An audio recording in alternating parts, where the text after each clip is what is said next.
EA Sports is finally blessing us with a new college football video game, and we just got the trailer yesterday. It's left a lot of people speculating what are the overalls going to be for some of the top players in college football. So I've gone through and I've compiled my own overall rankings for some of the top guys and kind of giving my prediction on where I could see EA going with it.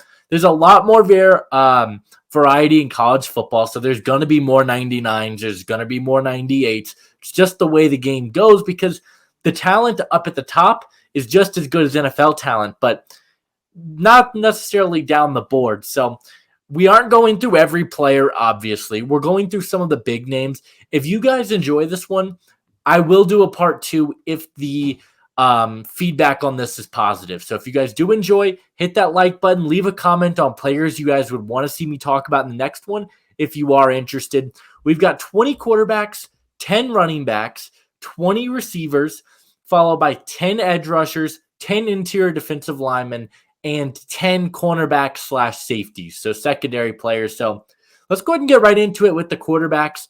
And we're going to start off with Texas quarterback Quinn Ewers. A win away from the national or from headed to the national championship game. He is the odds-on Heisman favorite. I fully expect him to be the highest rated quarterback in this game. He's got a good arm. Can he hit the deep ball consistently? I think his accuracy could be a little bit down on the deep ball side, but he's mobile. He can run around a little bit. I think Quinn Ewers is going to be the highest rated quarterback in NCAA 25. Carson Beck, I'm pretty high on as well.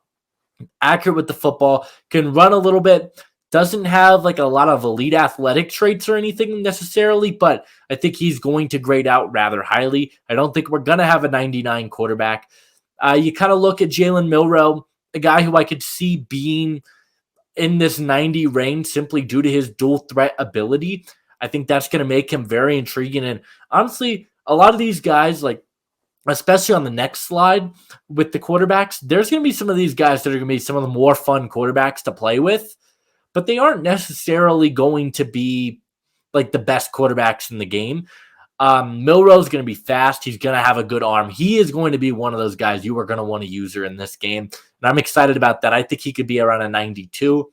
Shadur Sanders is a 91. Look, he had a horrible offensive line. He had some lackluster receiving help, to be completely honest. I mean, there were some games where they showed up, but the defense didn't help him out. The offensive line wasn't great. He was running for his life, and he still performed really well. I think he's very likely could be the cover athlete, and I think he's going to be a 91. Same thing with Dylan Gabriel, a left-handed quarterback going to Oregon. I kind of like this. I think 91 is good, got a really good arm, good accuracy. He is my pick to win the Heisman next year. I think 91 is fair. Cam Rising is a guy that I think a lot of people are sleeping on here. Had an injury last season. We didn't get to see him, but it could knock him down into like the 86 sort of area. But Cam Rising is a really good quarterback. Utah's in the Big 12. They're going to be right in there competing for the Big 12. I think he is mobile as well, got a good arm. He's been very successful. I think that EA is going to reward that, and I think he could finish in the 90 club.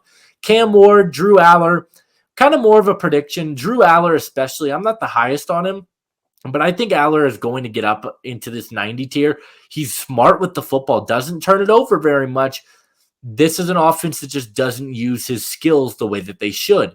Cam Ward, super fun player to use her, again, similar to Milroe, because of his dual threat ability, his quickness, his ability to escape the pocket.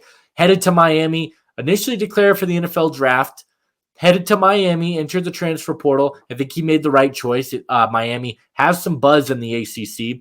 Noah Fafita is a guy I really, really like. I think he's going to be in this 88 to 92 range. I think that there's a chance he could get disrespected by EA, but I think Fafita's a really good quarterback. I've got him as an 88. Same thing with Jackson Dart, one of the better returning quarterbacks to college football. Another guy who's high up there in the Heisman race. I think Dart finishes as an 88. Mobile, good arm. Very RPO-heavy offense, so we don't get to see a lot of his best traits, but I like Jackson Dart. I think he's an 88. We move on to some of the other quarterbacks here. Will Howard is a good quarterback. He's a strong runner. He's got great size, a good arm. I could see him being around an 87. This is one of the guys who is going to be one of the more fun players to use. That's Jalen Daniels, another guy who had an injury, but this guy is electric on the run. He could be a first-round pick next year. Another guy who a lot of people are saying is a sleeper Heisman pick. I don't hate it at all. I think Jalen Daniels is going to have a really good year for the Jayhawks. I think he's an 87. I forgot to mention, this is my predictions for them going into the year. I think that their rankings are going to update throughout the year. So by the end of this, I think there's a chance Quinn Ewers could be a 99, Shadur Sanders could be a 96, something like that. But as of right now, this is where I think this goes starting the game. Riley Leonard is interesting. I've got him as an 86. I could see him being a little bit lower than this, to be completely honest, because I don't think his numbers really showcase his talent necessarily. If you look at his numbers, they're not going to jump off the page at you, and EA is going to pay attention to those numbers. Riley Leonard's a good quarterback. He's got a really, really good athletic profile, but I don't know if the game is going to give him the love he deserves. Garrett Green is a guy who's been getting a lot of buzz recently from accounts like PFF and all sorts of things. West Virginia is going to be a good team. Garrett Green's going to get some love here. I got him as an 85. Cade Klubnik, still think he finishes around an 85. Strong finish to the season for Clemson. I think he could finish there. Brady Cook at an 85. Has incredible weapons around him, but I still think he's a really solid quarterback who's really accurate and good with the football. I think he's an 85. DJ Uiagalelei is a tough one because I could see him getting treated higher than this. I don't think he should, though. He's very inaccurate with the football, and that's where I kind of draw the line. I believe he had a 58% completion this year. Not great. He's going to Florida State. Mike Norvell, maybe he can get that draft stock up again to where it was, but I got him as an 84 going into the year. Nico Iama, I need to practice saying this name, but Nico at Tennessee is one of the most exciting new starters in college football, along with Jackson Arnold and Avery Johnson, who we will get into in just a moment. I think Nico is going to get the favor here. We saw what he did in the Citrus Bowl against Iowa, was electric on the ground, showed his arm strength, and this Tennessee offense, I think he is going to get a lot of love. I've got him as an 84. And then Jackson Arnold, Avery Johnson, 82s. Avery Johnson, both of these guys highly recruited out of high school. Arnold especially so. I think Arnold, we saw him turn the ball over a little bit in the game against Arizona, but I still think he's going to be in that 80 range. Avery Johnson, 82, I think seems fair. I don't think the world totally knows about him yet, but I think he is going to be one of the more exciting quarterbacks to watch next season. Then we go to the running backs, and there's some really good running backs. I only did 10. We left out quite a few guys here. We left out Ashton Gianti. We left out Phil Maffa. We left out Lawrence Toafili. So there's some guys here that might make it on your list of players you guys want to see in the future episodes. So let me know down below. But we got Ollie Gordon here, the best running back in college football last season. And he's coming back again for the Cowboys. I think he's going to have another stellar Heisman type season for the Cowboys. I think he's a 98. I think he's right shy of a 99. They might give him the 99 club. Same thing with Quinshawn Judkins. I wouldn't be surprised if Judkins and Gordon had the same rating going in. In terms of draft profile, I prefer Judkins, but I think for just talent right now, I think Gordon is the superior back. Both really good backs out of the backfield, can receive the ball, jukes, they can do it all. I think these guys are going to be awesome in the game. Omarion Hampton, great season for North Carolina. I've got him as a 94. Donovan Edwards coming back, been backing up Blake Corum a little bit. Haven't really gotten to see him fully healthy as a number one back before. I still think he gets a 91. Travion Henderson, also a 91. Ohio State's going to be a fun team to play with. They've got some guys coming up down the board too. Ohio State's probably going to be one of the most usered team in the entire game. Jaden Ott, really fun running back from Cal. Watch that game against USC, and he is shifty. He can receive the ball. He's super quick burst. I think he's in the 90 club. Taj Brooks, I got it an 88. Damian Martinez, also an 88. RJ Harvey is an 87. I think he is a solid back for UCF, and it's going to be fun to watch him with KJ Jefferson for sure. And then Devin Neal, one of my favorite running backs in college football, I've also got as an 87. Reminds me of a bit of a Tony Pollard type player. So those are my running back rankings. Let me know what you guys think. Let's move on to the receivers, where we've got our first 99. I think it's Travis Hunter. And it's not just because of his receiving ability. We're factoring in the entire player. He's a receiver and a corner. And he's still one of the best in the country at both. If we're talking strictly receiver, I would probably have him at third or fourth on this list. But when we're factoring in his overall player profile, I think he is going to be a 99 in this game. He can do everything. He's got great size. He can lock down on the outside. He can beat you down the field. Great hands, physical. Travis Hunter's a 99. Luther Burden and Tetra McMillan are like the 1A, 1B receivers in college football going into next season. I lean Burden simply due to I think he's quicker. I think he is a better after the catch player. I think that the game is going to see the same thing. He's going to be a guy that's going to be quicker. You can use him on gadget plays. You can get him the ball underneath. McMillan's a great receiver. I think he's more of a possession guy and more that contested catch sort of weapon downfield. Good route runner as well. Burden, I think, just can do a little bit more. I think they're both between 94s and 97s. I've got them at 96 and 94. Emeka Egbuka, bit of a surprise that he decided to go back to school, but I've got him as a 92. Wasn't really healthy last year, but we know when he's healthy, he can be one of the best receivers in the country. Isaiah Bond had a great season at Alabama. I think he finishes as a 9 or starts as a 90 for Texas. Texas has a number of guys who I could have put on here. We talked about Matthew Golden, Silas Bolden. They've got some guys there on this team. Texas is going to be another team that's going to be really fun to use with CJ Baxter. A lot of really good players there. Evan Stewart, really interesting player as well. He's fast. He's physical. He has a real chance to be one of the top receivers taken if he can really ball out with Dylan Gabriel in Oregon. And I think he will. I've got him as a 90 going into the year.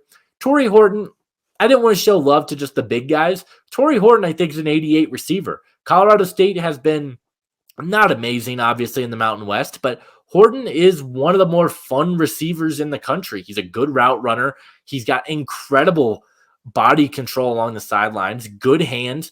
I like Torrey Horton here. I think as an 88, I think that's a fair valuation for him.